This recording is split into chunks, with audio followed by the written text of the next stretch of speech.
Olá, nesse vídeo a gente vai continuar falando sobre a Era Vargas. No caso, hoje a gente vai falar sobre a crise da política do café com leite. Então, a década de 1920 no Brasil foi recheada de manifestações políticas e desejos vindos de diferentes camadas sociais por mudanças no sistema eleitoral. As classes médias e operários desejavam participar mais ativamente da política e ter leis trabalhistas asseguradas.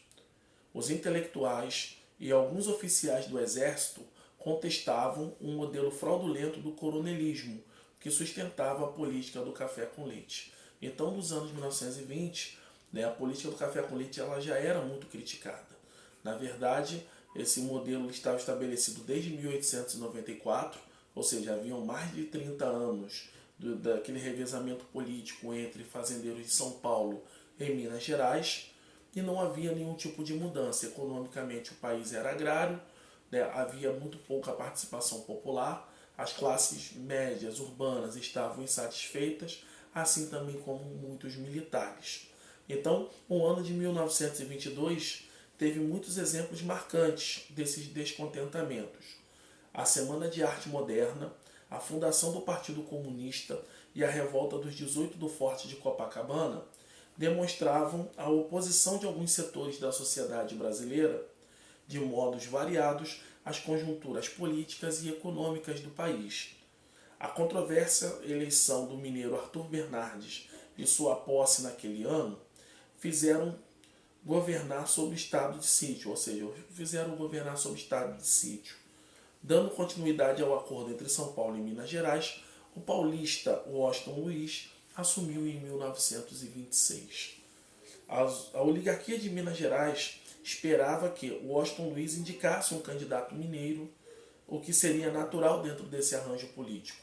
Ou seja, em 1926, as oligarquias de São Paulo acabaram indicando Washington Luiz como candidato à presidência naquele ano. Logo, o candidato que viesse da política do café com leite fatalmente venceria a eleição. Então, dentro do governo de Washington Luiz, o presidente da província de Minas Gerais, uma espécie de um governador de estado hoje, ele já falava como candidato à presidência em 1930. Até porque, de acordo com esse arranjo político, era natural que isso acontecesse. 1930 seria o ano onde que a política do café com leite indicaria um candidato mineiro à presidência da República. Então, porém, em razão da crise de 1929 e dos problemas enfrentados pelo setor cafeicultor, a oligarquia paulista optou por conservar o poder político em suas mãos. Para isso, indicaram Júlio Prestes como candidato à presidência. Descontente, a oligarquia de Minas Gerais se aliou aos estados do Rio Grande do Sul e da Paraíba, formando a chamada Aliança Liberal. No caso, Getúlio Vargas, gaúcho, foi lançado como candidato à presidência e João Pessoa, o paraibano, foi indicado a vice. Ou seja, ao invés de São Paulo, assim como fazia o protocolo da política do café com leite, indicar um candidato mineiro em 1930, eles resolveram conservar o poder em suas mãos e indicaram o paulista Júlio Prestes. Os oligarcas de Minas Gerais não aceitaram isso e acabaram rompendo o acordo da política do café com leite, fechando um acordo político com o Rio Grande do Sul, que naquele momento era a terceira maior oligarquia do país, e a Paraíba. No caso, o candidato da Aliança Liberal foi o gaúcho Getúlio Vargas, tendo como vice o paraibano João Pessoa. Por que não Minas Gerais? Minas Gerais, no caso, quando rompe com a política do café com leite e forma a Aliança Liberal ela trazia um discurso de renovação na política nacional. Logo, um candidato mineiro não simbolizaria essa mudança. Então, num primeiro momento, Minas Gerais ficou nos bastidores, no caso era uma grande apoiadora da Aliança Liberal, porém o cabeça de chapa da Aliança Liberal seria o gaúcho Getúlio Vargas. Vocês podem marcar, com marca-texto, esse parágrafo todo, de a oligarquia de Minas Gerais até João Pessoa, paraibano, seu vice.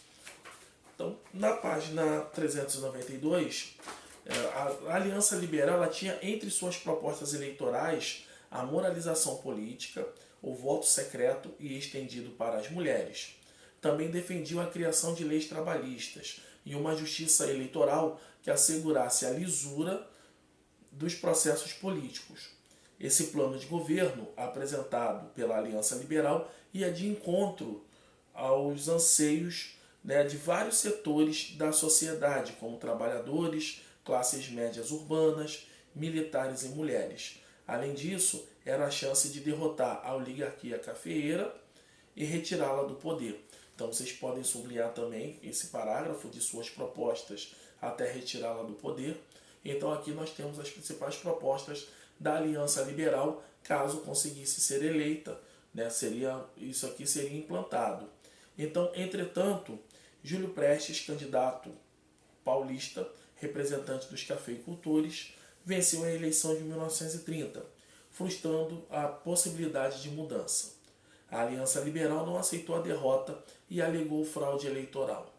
No Recife, João Pessoa foi assassinado e a Aliança Liberal interpretou o crime como um fato político, criando mais um elemento para o descontentamento com a vitória de Júlio Prestes e virasse isso uma oportunidade para uma reviravolta política.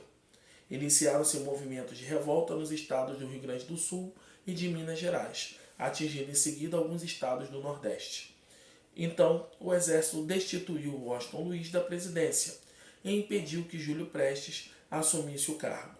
Diante dessa situação, Getúlio Vargas foi alçado ao poder, pondo fim à política do café com leite. Então, foi alegada fraude na vitória de Júlio Prestes e o assassinato de João Pessoa foi o estopim para todo o movimento que configurou o golpe de 1930, que foi um golpe onde que Getúlio Vargas, apoiado por algumas oligarquias do Brasil e, no caso, os tenentes militares, as classes médias urbanas e uma boa parte da sociedade, da classe popular, da sociedade civil, todos esses segmentos apoiaram Getúlio Vargas, até porque eles não aguentavam mais o governo dos oligarcas de São Paulo e de Minas Gerais. Então foi nesse cenário que Getúlio Vargas, em 3 de outubro de 1930, ele entra no Rio de Janeiro com um forte aparato militar, destitui o presidente Washington Luiz do poder e assume a presidência da República. Então, mais à frente, a gente vai entender como foi o governo constitucional, o governo provisório de Getúlio Vargas entre 1930 e 1934. E eu indico, que a partir da visualização desses 2 vídeos, vocês façam os exercícios do número 1 ao número 6 das páginas 392 e 393. Então, até um próximo vídeo.